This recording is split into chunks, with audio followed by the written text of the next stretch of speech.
Hello, എന്തൊട്ട പരിപാടി? ഇന്നൊരു food കഴിക്കാൻ പോണ വീഡിയോ ആണ് കേട്ടാ. ഫുഡ് അന്വേഷിച്ച് പോയി തൃപ്രയാറെത്തി. നല്ല അടിപൊളി സീനറി ഉള്ള സ്പോട്ടാണ് കേട്ടത്. യൂട്യൂബിലൊരു വീഡിയോ കണ്ടിട്ടാണ് കേട്ടോ ഇങ്ങോട്ട് എത്തിയത്. വീഡിയോ കണ്ടപ്പോ എത്ര നല്ല സ്പോട്ടാണെന്ന് വിചാരിച്ചിട്ടില്ല കേട്ടാ. ഇതാണ് കുണ്ടോളിക്കടവ് ഷാപ്പ്. ഫാമിലീസിനും ഫ്രണ്ട്സിനൊക്കെ പോയിട്ട് ഫുഡ് അടിക്കാൻ പറ്റുന്ന നല്ല അടിപൊളി സ്ഥലമാണ് കേട്ടോ അത്. എൻട്രൻസിൽ തന്നെ അവരുടെ കിച്ചൺ ഏരിയ ആണ് കേട്ടാ. പ്രകൃതി ഭംഗിയൊക്കെ ആസ്വദിച്ച് കഴിക്കാൻ പറ്റുന്ന ഒരു സ്ഥലമാണ് ഞങ്ങൾ സെലക്ട് ചെയ്തത്. പ്രൈവസിയാണ് ഇവിടുത്തെ മെയിൻ ഹൈലൈറ്റ്. ഞങ്ങൾ ഫുഡ് ഓർഡർ ചെയ്തിട്ട് 2 മിനിറ്റ് ഇരിക്കുമ്പോഴേക്കും ഫുഡൊക്കെ ഓരോന്നായി വരാൻ തുടങ്ങി. ഞങ്ങൾ കക്ക, കൂന്തള്, മീൻമുട്ട, chilli chicken, beef roast, pork, പിന്നെ കാട ഫ്രൈയും. ഇതിന്റെ ഒപ്പം കഴിക്കാൻ ചപ്പാത്തിയും കൊള്ളിയാണ് ഞങ്ങൾ ഓർഡർ ചെയ്തത്. പിന്നെ കണ്ണമാമിന്റെ സ്പെഷ്യൽ കള്ളും. ഞങ്ങൾ ഇവിടുന്ന് ഉച്ചയ്ക്ക് ഫുഡ് കഴിക്കാണ്ടാണ് കേട്ടോ പോയിണ്ടായിരുന്നത്. വീഡിയോ എടുക്കുമ്പോ എല്ലാവരുടെയും ക്ഷമ നശിച്ചിട്ടായിരുന്നു.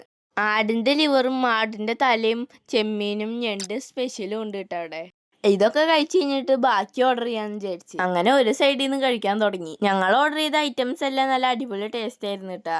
ഷാപ്പിലെ കറി കഴിഞ്ഞിട്ട് അങ്ങനെ ഒരുപാട് എരിവൊന്നും ഉണ്ടായിരുന്നില്ല. പാകത്തിന് എരിവും ഉപ്പും പുളിയൊക്കെ ഉണ്ടായിരുന്നു. ഫുഡ് അന്വേഷിച്ച് തൃപ്രയാർ വരെ പോയാലും എന്താ നല്ല അടിപൊളി ഫുഡ് കിട്ടിയില്ലേ. കുറെ കാലമായി കണ്ണമാമിനൊന്നും മോടിപ്പിക്കണമെന്ന് വിചാരിക്കണം. എന്തായാലും ഈ പോക്കിൽ അത് അങ്ങോട്ട് സാധിച്ചു. ഞാൻ അങ്ങനെ പറഞ്ഞു ചോദിച്ചിട്ട് എത്ര വലിയ പൈസ ഒന്നും ആയിട്ടില്ല കേട്ടാ.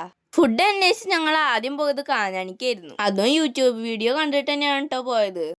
അവിടെ ചെന്നപ്പോ പുഴയുടെ തീരത്തുള്ള ഒരു ഷാപ്പായിരുന്നു. പക്ഷെ അവിടെ ഫാമിലിക്ക് ഇരുന്ന് കഴിക്കാനൊന്നും പറ്റില്ല. പിന്നെ വൃത്തിയുടെ കാര്യമാണെങ്കിൽ തീരെ ഇഷ്ടമായില്ല. ഇവിടെ വൃത്തിയുടെ കാര്യത്തിൽ പക്കയാണ് കേട്ടാ. ആർക്ക് ചെന്നാലും ഇഷ്ടപ്പെടും. ഞങ്ങൾ ചെന്നപ്പോ മഴയായിരുന്നു കേട്ടാ. അവിടെ ചെന്നിട്ട് ആ ഫുഡും മഴയും പാടൊക്കെ നല്ല വൈബാണ്. ഇപ്പൊ കൊണ്ടുവന്ന് വെച്ചത് കഴിഞ്ഞിട്ട് അടുത്ത ഓർഡർ ചെയ്യാൻ വിചാരിച്ചിട്ടിരിക്കുന്നു. പക്ഷെ ആരുടെ വീട്ടിലും സ്ഥലം ഉണ്ടായിരുന്നില്ല. എന്നാലും ഓർഡർ ചെയ്തൊക്കെ ഞങ്ങൾ ഫിനിഷ് ചെയ്തു. ബില്ലും കൊടുത്ത് പുറത്തേക്ക് ഇറങ്ങിയപ്പോ ദേ കിടക്കുന്ന വഴിയിലൊരു മീൻ. പാടത്തുനിന്ന് കയറിയതാണെന്ന് ചോദിച്ചിട്ടിരിക്കുമ്പോഴാണ് അവിടെ ചേട്ടൻ മീൻ പിടിക്കുന്നത്. അവിടെ നിന്ന് ആ ചേട്ടൻ എടുത്തിട്ടാണ് കേട്ടോ അങ്ങോട്ട്. ഞങ്ങൾ അവിടെ നിൽക്കുമ്പോൾ ആ ചേട്ടനെ ചൂണ്ടിട്ടിട്ട് വീണ്ടും ഒരു മീനെ കിട്ടി. ഞങ്ങളങ്ങനെ വണ്ടി എടുത്തിട്ട് വീട്ടിലേക്ക് പോണ വഴിയിലാണ് വെള്ളപ്പൊക്കം. ഇവിടുന്ന് ഈ വണ്ടി അപ്പുറത്തേക്ക് എത്തിക്കാന്ന് ആലോചിച്ചിരിക്കുകയാണ് കണ്ണമാമൻ. എന്തായാലും വീട്ടിലേക്ക് എത്തിയല്ലേ പറ്റുള്ളൂ. ദൈവത്തിനെ മനസ്സിൽ വിചാരിച്ച് വണ്ടി ഒരു എടുക്കലാണ്ട് എടുത്തു. ആക്സിലേറ്ററിൽ നിന്ന് കാലെടുത്ത് കഴിഞ്ഞാൽ സൈലൻസറിന്റെ ഉള്ളിൽ വെള്ളം കയറും.